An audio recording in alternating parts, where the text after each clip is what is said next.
我係小飛豆，我係綠豆，我係荷蘭豆，我係紅豆，我係黃豆，我係黑豆。一齊嚟睇我哋嘅故事啦！ HY Story。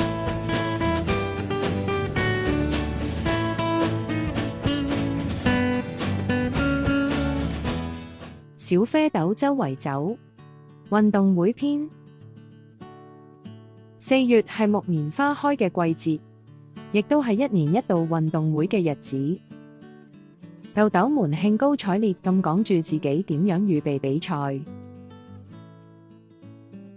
小啡豆最期待呢一日，由上年夏天開始佢就迷上咗運動，每日目不轉睛咁盯住電視播嘅奧運項目。黑豆最唔鍾意呢一日，自細佢就唔擅長做運動，其他人跑步嘅時候，佢總係靜靜坐喺一角。小啡豆最大嘅願望，就係自己都可以踏上頒獎台。黑豆都有一個願望，如果運動會取消就好啦。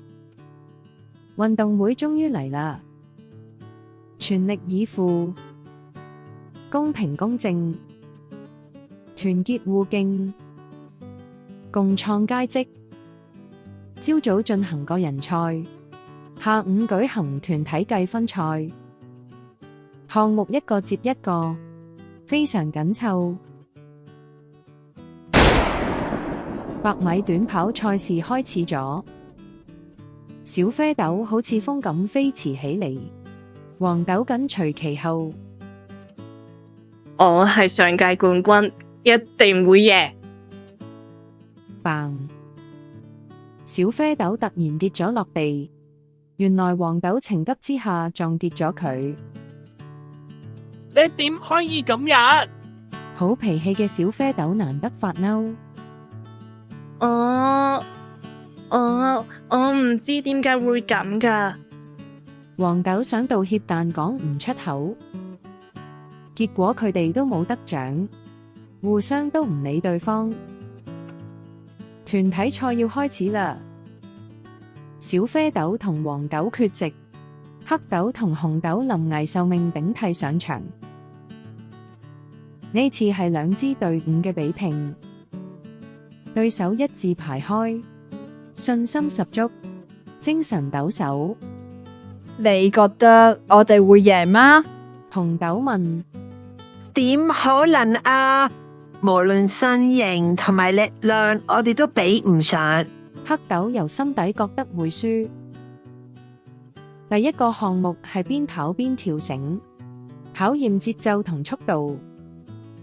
紅豆一下子到咗終點，黑豆卻同繩子纏埋一齊。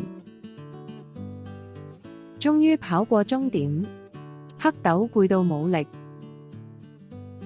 早就講話唔好參加啦，我淨係會拖大家後腿。黑豆自怨自艾。即使係咁，但係你都冇放棄，唔係咩？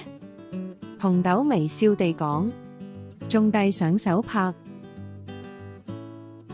軟式閃避球比賽，左閃右避，始終躲唔過對手攻擊。